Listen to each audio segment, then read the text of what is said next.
The Mac classes key to unlock the success Kalyan Prakamper. मैं doctor Vishnukant आप सभी का स्वागत करता हूं अपने YouTube channel the Mac classes में। और द मैक क्लासेस पे आप विधिवत श्रृंखला के रूप में हिंदी का, पॉलिटी, ज्योग्राफी इन सब का अध्ययन कर रहे हो। और हिंदी की श्रृंखला पे जब हम आपसे चर्चा करते हैं, हम आपसे हिंदी और संस्कृत दो विषयों के लिए वादा करते हैं कि आप ये मानो कि अगर आपने इस चैनल को आप निरंतर देखते रहे तो हिंदी संस्कृत के बीच की जो आपकी दूरी है, जो आपको किसी परीक्षा से वंचित करती है, किसी परिणाम तक आने में आपको 1-2 नंबर से वंचित कर जाती है, वो वंचित वाला कार्यक्रम आपका बिल्कुल समाप्त कर देंगे। आप केवल इन निरंतर वीडियो को आप देखते जाइए। आपको निःशुल्क व्यवस्था के साथ में इस व्यवस्था को मिल रहा है, इसे आप पूरा लाभ उठाइए। घर पर रह करके आप सुरक्षित और संरक्षित तरीके से इसका अध्ययन करते रहिए। हम आपको समासों की श्रृंखला पे लेके चलते हैं। समासों की श्रृंखला पे हमने आपसे प्रमुख समासों की सबकी चर्चा की थी। अव्ययीभाव हो, तत्पुरुष हो, द्वंद्व हो, बहुब्रीहि हो, सबकी चर्चा की। आज हम कुछ छिपे हुए समासों की चर्चा करें।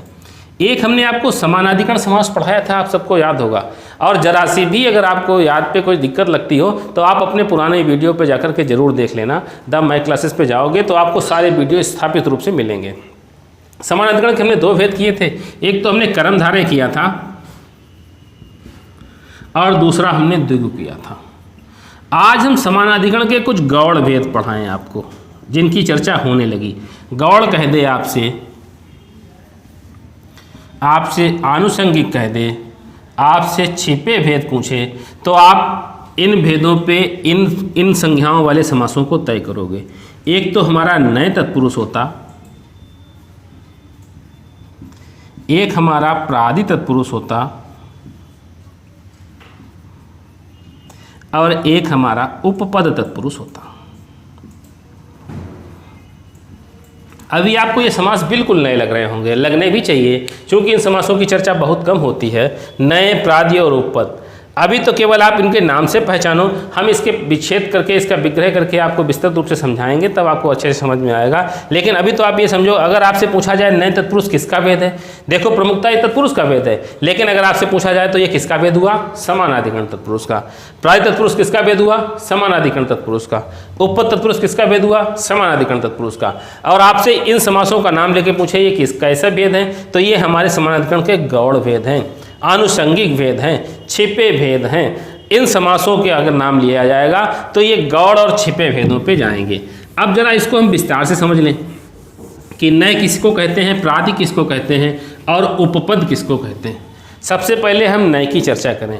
नए के उदाहरण हमसे 2 बार पूछे जा चुके हैं। नए तत्पुरुष देखो, नए हम ऐसे लिखते, ये ना लिखा हुआ और एक यहाँ लिखा हुआ।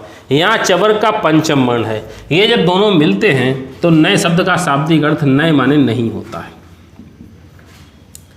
ये कहता ऐसा कोई भी समास, ऐसा कोई भी सामसिक पद जिसमें पूर्व पद नए या नहीं का अर्थ लेकर के आता हो, तो वहाँ पर हम कौन सा समास तय करेंगे? नए तत्पुरुष करेंगे। अच्छा, इसको हम पहचानेंगे कैसे? जब हम आपको उपसर्ग पढ़ाएंगे, संस्कृत के उपसर्ग पढ़ाएंगे, तो हम उपसर्गों पे आपको 22 उपसर्ग तय कराएंगे। प्रा, परा, अप, सम, अनु, अब, निस, निर, दुस, दुर, वी, आंग, नी, अधि, सु, उत, इस तरीके से हम 22 उपसर्ग तय कराएंगे। उन 22 उपसर्गों के जब हम आपको अर्थ बताएंगे तो 2 उपसर्ग हमारे इस तरीके से निकल के आएंगे जो हमें नहीं का अर्थ देते होंगे। एक तो आ उपसर्ग और दूसरा अन उपसर्ग। ये दोनों हमें नहीं का अर्थ देते हैं। जब हमने आपको अव्ययीभाव समास पढ़ाया था तो अव्ययीभाव समास पे हमने आपसे कहा था कि पहला पद उपसर्ग मिले, दूसरा पद संज्ञा मिले, तो वहाँ हम कौन सा समास करते थे? वहाँ हम अव्ययीभाव समास करते थे। लेकिन हम उससे 2 उपसर्ग निकाल लेते हैं, एक तो आ और दूसरा अन। अगर इन उपसर्गों से किसी भी दूसरे पद का योग होगा तो वहाँ हम कौन सा समास बोलेंगे? वहाँ हम नए तत्पुरुष बोलेंगे। आप उदाहरण देख लो। हमने कहा अब्राह्मण। आ माने नहीं है, ब्राह्मण माने ब्राह्मण, अर्थात जो ब्राह्मण नहीं है। नए तत्पुरुष नहीं का अर्थ दे रहा। दूसरा, अच्छा इस पे एक बात और आपको ध्यान रखनी है, जिन दो पदों का हम विग्रह करें वो दोनों पद हमारे सार्थक हों। सार्थकता की बात इसलिए होती है कि भाषा किसी भी निरर्थक शब्दों को स्थान बिल्कुल नहीं देती। हमने आपको संधि पढ़ाई होगी, हमने आपको समास पढ़ा रहे हैं, इन पे हमने हमेशा चर्चा जब करी तो हमने कहा कि दो सार्थक पदों के बीच में ही साफ समास होता है, दो सार्थक वर्णों के मध्य में ही समास होता है। अगर हम किसी का विग्रह विच्छेद करें तो दोनों पदों के अर्थ निकलने चाहिए, दोनों पद हमारे सार्थक होने चाहिए, तभी वहाँ समास या संधि तय होती। आ देखो आप इसकी सार्थकता देख लो, आ माने नहीं होता, ब्राह्मण माने ब्राह्मण, जो ब्राह्मण नहीं है। आप देखो दोनों पद सार्थक हैं, कौन सा समास हुआ? नए तत्पुरुष। हमने कहा अपुरुष, आ लगा हुआ दूसरा पद सार्थक है, नए लगाओ। आप देखो हमने कहा अनार्य, अनार्य शब्द को तोड़ते हो तो अन धन आर्य होता, आर्य माने श्रेष्ठ। अर्थात हमें एक बात स्पष्ट हुई कि केवल हमें दो उपसर्गों को पहचान रखनी है, आ और अन।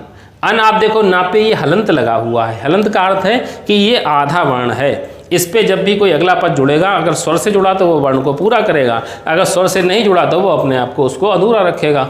ये तो आपको केवल इतनी पहचान रखनी कि आ और अन से यदि किसी सार्थक पद का योग होगा तो वहाँ हमारा नए तत्पुरुष होगा।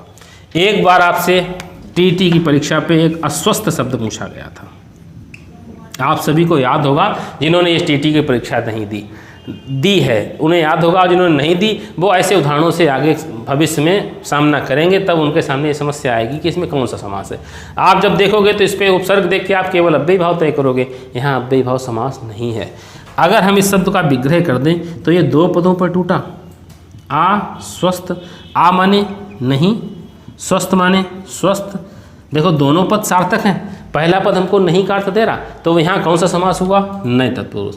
नए तत्पुरुष की एक मोटी सी पहचान बनाओ कि हमें आ और अन रूपी कोई उपसर्ग मिलेगा जो हमें नहीं का अर्थ देता होगा, और साथ में जिस पद के साथ में योग होगा वह हमें सार्थक पद होगा, तो वहाँ पर हम नए तत्पुरुष की गणना करेंगे।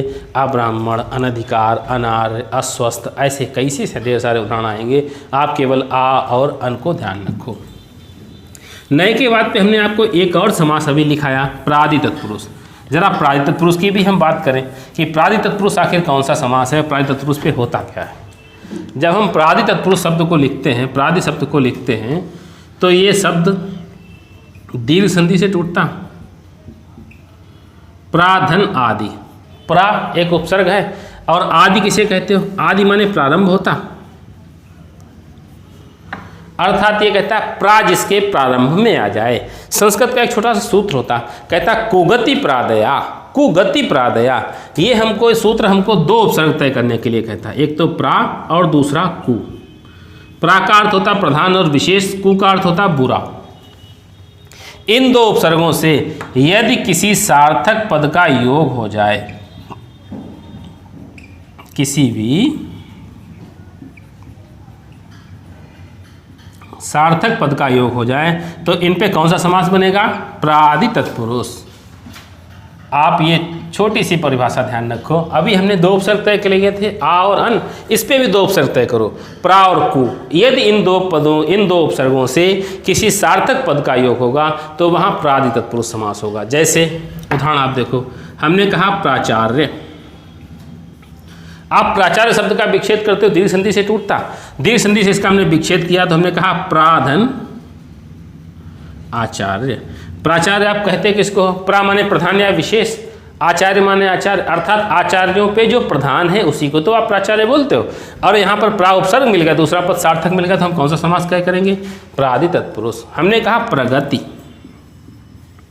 हमने कहा प्रमुख, हमने कहा प्रकार, सभी पे प्रा उपसर्ग निकल रहा, दूसरा पद सार्थक निकल रहा, वहाँ हम प्रादि तत्पुरुष तय करेंगे। हमने कहा कुगति, दूसरे उपसर्ग को देख लो, कुगति, इसको विच्छेद कर दिया तो कु धन गति पे टूटा, दूसरा पद सार्थक है। कु माने बुरा, गति माने चाल या गति। आप देखो बुरी चाल या बुरी गति की बात करता, दूसरा पद सार्थक निकला, कौन सा समास कहोगे? प्रादि तत्पुरुष। हमने कहा कुपुरुष, कुरूप। आपको छोटी सी बात ध्यान रखनी कि हमें प्रा और कु उपसर्ग मिलेगा दूसरा पद हमको सार्थक मिलेगा तो वहाँ हम प्रादि तत्पुरुष कहेंगे। प्रादि तत्पुरुष की केवल ये पहचान रखनी कि प्रा और कु उपसर्ग के साथ में यदि किसी सार्थक पद का योग होगा तो वहाँ हमको गणना प्रादि तत्पुरुष की करनी है। एक और छोटा सा आपका गौड़ भेद बचता है, उसकी भी हम चर्चा कर लें, जिसको हमने उपपद नाम दिया। हमने क्या नाम दिया, वो तो नाम तो विद्वानों ने दिया, हालांकि ये प्रमुख भेद में नहीं आता है, लेकिन चूंकि समासों परीक्षाओं का स्तर बढ़ता है तो समासों के आगे के क्रम पे भी आपसे पूछने की उसकी प्रयास पूरे होते हैं कि कहीं से एक दो प्रश्न भी। आप ये मानो हिंदी पे आपका कोई प्रश्न कटने वाला नहीं, संस्कृत पे आपका कोई प्रश्न कटने वाला नहीं। अगर किसी परीक्षा में 30 नंबर का अधिकार है तो आप ये मानो 30 में से 30 आएंगे, और हिंदी अगर आप विधिवत पढ़ते रहे तो 30 के 32 होने की क्षमता आपके पास में आएगी। अच्छा, आपके मन में एक प्रश्न ये तो आता होगा कि 30 नंबर की परीक्षा में 32 कैसे आ जाएंगे। हिंदी वह व्यवस्था है, हिंदी हमारे विचारों की वाहिका है, हिंदी हमारे विचारों का आदान प्रदान करने का माध्यम है। वो किसी दूसरी परीक्षा के दूसरे विषयों के जो आने वाले प्रश्न हैं उसमें जो हिंदी के कठिन शब्द हैं वो भी जब आप उनको सहज कर लोगे तो वो भी प्रश्न करने में आप सहजता महसूस करोगे। इसलिए हिंदी के 30 नंबर ही नहीं, वो अन्य विषयों के भी 5 नंबर खींच के लाएगा तो आपको वो 30 के 35 दिलाने में सक्षम होगा। तो इसी तरीके से संस्कृत इतनी सहज होगी कि अगर वो 20 नंबर का अधिकार रखती होगी तो 20 के 25 कराएगी। आप पूरे विश्वास के साथ में, भरोसे के साथ में जुड़े रहो, निश्चित रूप से आपको 30 में 35 और 20 में 25 नंबरों की लाने की क्षमता आपके पास में आएगी। हिंदी आपको इतनी सहज और आसान हो जाएगी। एक समास हमारा और बचता है जिसे हम लोग उपपद कहते हैं। ये समास किसे कहते हो? उप एक उपसर्ग है, पद यहाँ पर हम क्रिया के अर्थ में ले लें जरा देर के लिए, अपनी पहचान स्थापित करने के लिए। इसका अर्थ नहीं है लेकिन हम उसको अर्थ के रूप में परिवर्तित करके केवल हमें पहचान बनानी। और परीक्षा हमसे यही तो कहती कि आप मोटी मोटी पहचानें स्थापित करके हमें केवल चिन्ह लगाने में सक्षम हो जाओ। हमें आपको आपका रिजल्ट मिलना चाहिए। वो क्या अर्थ देता है? हमें अपनी पहचान स्थापित हो गई तो हम चिन्ह लगाने में सक्षम हो गए, और वही हमको चाहिए, हमें परिणाम चाहिए होता। उप माने समीप और पद माने क्रिया। ये कहता किन्हीं ऐसे 2 पदों का योग कर दो जिसमें दूसरा पद कृदंत के रूप में स्थापित हो जाए, क्रिया के रूप में स्थापित हो जाए, जिसका अंतिम पद कृदंत हो जाए। जैसे आप उदाहरण देखो, हमने कहा कुंभकारा। कुंभ माने घड़ा और कार माने बनाने वाला। आप कार शब्द मिला, कार शब्द मिला, क्रिया का कृदंत का अंत मिला, पहला पद हमको कुंभ घड़ा मिला, तो यहां हम कौन सा समास करेंगे? उपपद तत्पुरुष समास करेंगे। हमने कहा चर्मकार, चर्म माने चमड़ा, कार माने बनाने वाला। हमने कहा लौहकार, लौह माने लोहा, कार माने बनाने वाला। स्वर्णकार, स्वर्ण माने सोना, कार माने बनाने वाला। चर्मकार, लौहकार, स्वर्णकार, कास्तकार, दस्तकार, ऐसा कोई भी वर्ण जिसका अंतिम पद कृदंत के रूप में स्थापित हो जाए वहाँ आप उपपद तत्पुरुष पे चिन्ह लगाओगे। ये आपको स्पष्ट रूप से समझ में आया होगा। गौड़ वेद जिनके नाम से दिक्कत लगती थी अब आपको पढ़ने के बाद बड़े आसान लग रहे होंगे। हमने नए बताया था तो आ और अनुपसर्ग निकाला, प्रादि बताया तो प्रा और कु उपसर्ग निकाला, जब उपपद बताया तो हमने मोटी सी पहचान बताई कि अंत पे आपको कार या कृदंत का अंत मिल जाए। अच्छा, अगर हिंदी पे आ जाए तो हिंदी पे भी क्रिया का अंत होगा। हमने कहा जीवनदायी, सुखदायी, सुखदायी सुख देने वाला, जीवनदायी जीवन देने वाली। आप अंतिम पद कृदंत के रूप में स्थापित हो जाए तो वहाँ पर आप उपपद तत्पुरुष करोगे। ये तो हमने अपने समानाधिकरण तत्पुरुष के कुछ गौड़ या छिपे भेदों की बात करी। अब हम जिन कुछ शब्दों पे भ्रम रहता है उसको हम कैसे तय करें? हमारे भ्रम होते हैं केवल कर्मधारय और बहुब्री समास पे, और इतने भ्रम होते कि ये हम तो हम, आप तो आप, हिंदी पढ़ने वाला तो पढ़ने वाला रहा और जो ना पढ़ने वाला है वो भी आपसे प्रश्न कर देता है कि साहब तिरंगा पे कौन सा समास है। अब हम तिरंगा पे तय नहीं कर पाते कि तिरंगा पे हम कर्मधारय, तिरंगा पे हम बहुब्री बताएं कि तिरंगा पे हम द्विगु समास बताएं। इस शब्द को तोड़ते हो तो ती माने 3, रंग माने रंग। तिरंगा तोड़ते हो ती माने 3, रंगा माने रंग। अच्छा, हमने बहुब्री जब आपको बताया तो हमने ये बताया था कि जिन 2 पदों का अर्थ मेरे मन में केवल एक ही निश्चित हो। हम आपसे कहें तिरंगा तो आपके मन में तिरंगा कहने से एक बार अपने देश के झंडे की छवि निकल करके आती है। मन हमारे झंडे की छवि तक पहुंचता है कि हमारे 3 रंगों की छवि निकल के आई। तो तिरंगा हमारा किस पे तय हुआ? बहुब्री पे तय हुआ। अगर किसी परीक्षा पे बहुब्री का विकल्प नहीं है तो आप तिरंगा द्विगुपे कर सकते हो। लेकिन अगर उसने आपसे प्रश्न बदल दिया, उसने कहा भारत के प्रधानमंत्री ने तिरंगा फहराया। अब आप बताओ, भारत के प्रधानमंत्री ने तिरंगा फहराया, तो यहां पर तिरंगा क्या ये 3 रंगों का अर्थ देगा? तिरंगा फहराया, तिरंगा का मतलब ये वाक्य हमसे कहता कि भारत के प्रधानमंत्री ने तिरंगा के रूप में हमारे देश के प्रतीक झंडे के रूप को फहराया। तो यहाँ तिरंगा किस अर्थ में लेकर के आया? बहुब्री के अर्थ में लेकर के आया।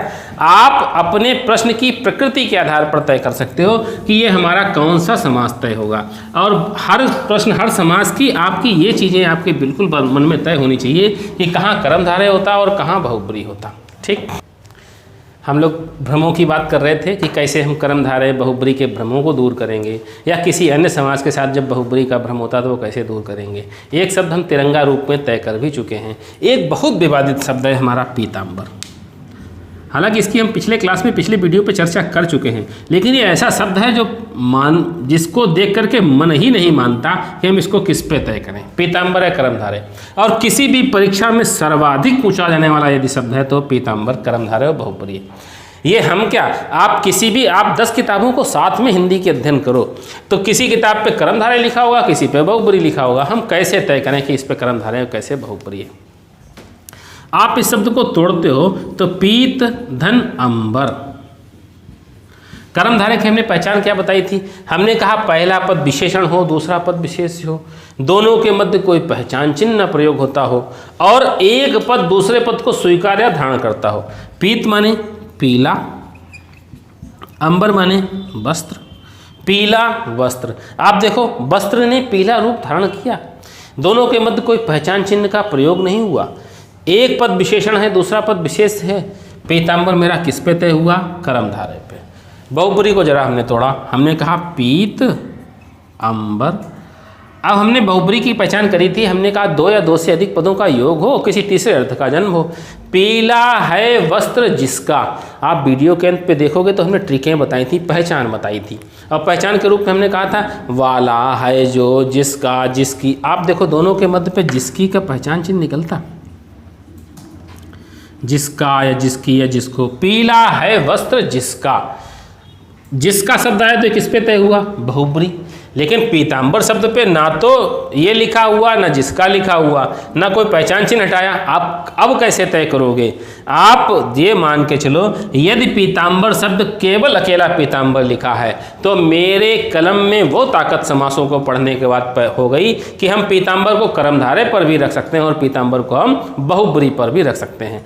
आप अपने मन में सबसे पहले विश्वास बनाओ कि हमने जो चीज़ पढ़ी है वह चीज़ बिल्कुल सही पढ़ी है। हम किसी भी भ्रमित करने के पक्ष में बिल्कुल नहीं रहते। आप जब भी वो पूछेगा या तो वो हमसे स्पष्ट रूप से पीताम्बर लिखे और पीताम्बर के आगे ब्रैकेट में कृष्ण लिख दे या विष्णु लिख दे या किसी अन्य भगवान का नाम लिख दे, तो पीताम्बर मेरा बिल्कुल तय हो गया कि बहुब्री है। यहाँ पर बिल्कुल तय हो गया कि कर्मधारय है। लेकिन जब कुछ नहीं लिखा है तो मेरी कलम पे ताकत है और मेरे सामने जो विकल्प हैं उनसे हम ये तय करेंगे कि इस पे कौन सा समास तय होगा। आप एक मन में इतना विश्वास तय करो। ये कहा जाता है जीत और हार तो हमारी अपनी सोच पर निर्भर करती है। जीत और हार तो हमारी अपनी सोच पर निर्भर करती है। मान लो तो हार होगी और ठान लो तो जीत होगी। मान लो तो हार होगी और ठान लो तो जीत होगी। आप इस अपने एक छोटे से कोटेशन उदाहरण के साथ चलो कि जीत और हार मेरी सोच पर निर्भर करेगी। अगर हमने मान लिया तो निश्चित रूप से कि हमें ना कर्मधारय आएगा ना बहुब्री आएगा, तो निश्चित हार है। मान लो तो हार और ठान लो तो जीत। और हमने ठान लिया है। अब हमने क्या ठान लिया? आपने मेरे साथ जो अध्ययन कर रहे हैं उन सभी ने ठान लिया कि अब हम हिंदी को परिणाम तक पहुंचाएंगे, संस्कृत विषय को परिणाम तक पहुंचाएंगे। उसके आने वाले किसी भी परीक्षा के, किसी भी एक दिवसीय परीक्षा पे आने वाले जो विकल्पों की परीक्षाएं हैं उन पे अब मेरा समास रूपी कोई भी प्रश्न गलत नहीं होगा। ये तो अभी हम भ्रम दूर कर रहे हैं। अभी हम आपसे इसके अगले भाग पे, अगली श्रृंखला में आपके उपसर्गों पे आएंगे। और हमने उपसर्गों पे आपसे कैसे अभी हमने आपको 3 पार्ट दिए, हमने वर्णमाला दिया, संधि दिया और समास दिया। जब हम उपसर्ग पढ़ाएंगे तो उन तीनों को कैसे उससे कोरिलेट करेंगे, कैसे उनसे सहसंबंध बनाएंगे कि एक ही उपसर्ग आपको पिछले तीनों का रिवीजन कराएगा, पिछले तीनों का अभ्यास कराएगा। हम किसी इसकी व्यवस्था पे हम आपसे प्रैक्टिस सेट कराएं, ये व्यवस्था तो तब होगी जब हम आपसे लाइव क्लासें पे आएंगे। जब तक लाइव क्लासों पे नहीं आते हैं तो हम आपको उपसर्गों के माध्यम से पिछली चीज़ों से कैसे आप संबंध स्थापित करोगे। आपने उपसर्ग पढ़ा और आपके दिमाग में समास आ गया कि इस पे यही समास होगा, तय है। आपने उपसर्ग पढ़ा और आपके दिमाग में संधि तय हो गई कि इस पे यही संधि होगी, तब तो आपको पुराने पढ़े का रिवीजन भी होगा और अभ्यास भी होगा और पढ़ने पे आपको मज़ा भी आएगा। आप ये बिल्कुल निश्चिंत मानो कि आप जब सर्च करते हो और मैं क्लासेस पे जब आप हिंदी सर्च करते हो तो आपका आत्मविश्वास निश्चित रूप से प्रबल होता होगा। और यदि अभी भी आपको थोड़ी बहुत कमी लगती है तो अभी व्याकरण का बहुत सा भाग बाकी है, अभी साहित्य का बहुत सा भाग बाकी है। आप निरंतर इस पर अध्ययन करते रहो, आप अपने आत्मबल को हिंदी के साथ साथ अन्य विषयों पे बहुत अच्छी पकड़ महसूस करोगे, बहुत अच्छा पकड़ बनाओगे।